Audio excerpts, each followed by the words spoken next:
Bismillah ar-Rahman ar-Rahim. Dear students, Assalamu alaikum and welcome back to our Biochemistry 1 class.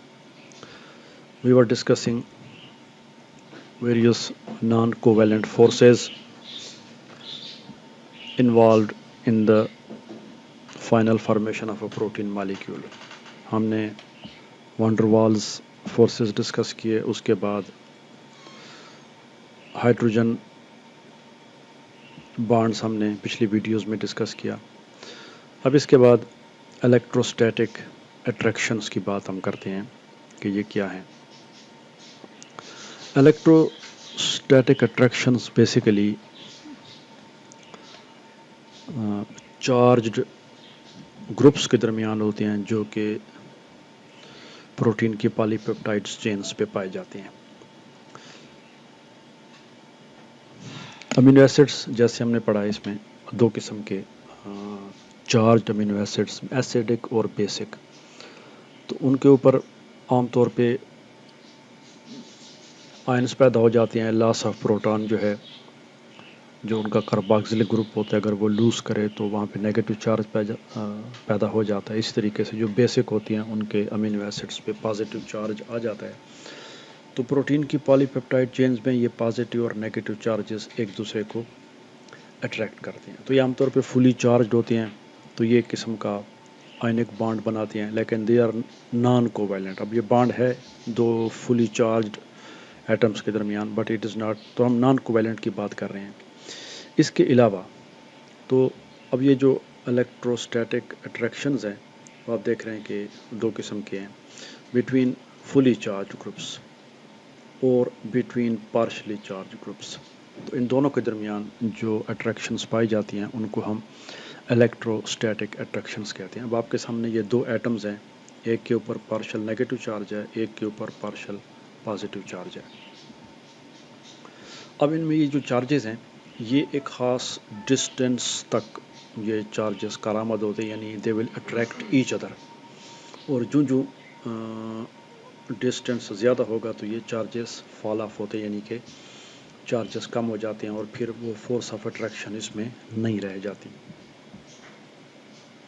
अगली slide में हम देखते हैं तो ये एक डायग्राम है जिसमें ये हमें बता रहे हैं कि चार्जेस कितने अहम हैं. अगरचे इलेक्ट्रोस्टैटिक चार्जेस बाज़ों का वीक होते हैं, लेकिन जैसे हमने van der Waals फोर्सेस में देखा कि अगर दो एटम के दरमियान सिर्फ van der Waals फोर्स हो तो वो इट्स वेरी वीक, वो इस काबिल नहीं होती कि एटम्स को इकट्ठा रख सके. लेकिन जब बहुत सारे एटम्स जिनके ऊपर van der Waals अट्रैक्शंस हों तो फिर वो काफ़ी स्ट्रांग हो जाती है. एग्जैक्टली यहाँ पे भी आप देख रहे हैं कि ये हमारे पास दो मॉलिक्यूल्स हैं या दो कंपोनेंट्स हैं जिनके ऊपर आप देख रहे हैं कि नेगेटिव और पॉजिटिव चार्जेस हैं. तो अगर कोई एक चार्ज होता, मसलन इसके ऊपर ये नेगेटिव चार्ज है और उसके ऊपर पॉजिटिव चार्ज उसको अट्रैक्ट करता, तो फिर शायद इनकी जो फोर्सेस ऑफ अट्रैक्शंस हैं वो इतनी काबिल ज़िक्र न होती. मसलन ये एक नेगेटिव चार्ज होता और ये एक पॉजिटिव चार्ज, तो इनमें इतनी स्ट्रॉन्ग फोर्स न होती.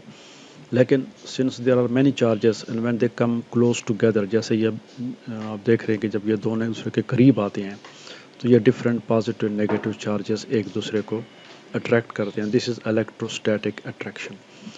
तो अब इसमें आप देख रहे हैं कि ये 1 2 3 4 5 6 7 और 8 जगह पे यहाँ पे हमने शो किया है. तो now it becomes quite strong. अब ये बहुत मजबूत हो जाती है और ये प्रोटीन की पॉलीपेप्टाइड चेन्स में जब इस किस्म की फोर्सेस पैदा होती हैं तो वो उनको दे कीप इट टुगेदर, उनको इकट्ठा रखती हैं और प्रोटीन का मॉलिक्यूल जो है वो डीनेचर नहीं होता या ख़राब नहीं होता या खुलता नहीं है.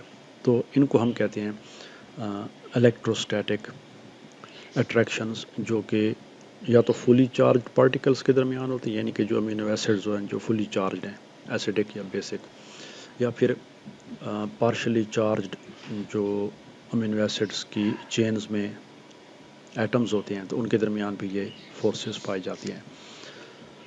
तो ये दूसरी तीसरी नॉन कोवेलेंट फोर्स थी. तो हमने तीनों नॉन कोवेलेंट फोर्सेस देख लिए. पहली van der Waals फोर्सेस थी, उसके बाद हाइड्रोजन بانڈ تھے، اور تیسرے نمبر پہ الیکٹروسٹیٹک اٹریکشنز۔ نیکسٹ جو ہمارا یہ ہے وہ ہائیڈروفوبک انٹریکشنز یا ہائیڈروفوبک اٹریکشنز ہیں، جو کہ پروٹین کے مالیکیول کی فولڈنگ میں بڑا اہم کردار ادا کرتے ہیں۔ تو وہ انشاءاللہ نیکسٹ ویڈیو میں دیکھیں گے۔ Thanks for watching and see you in the next video.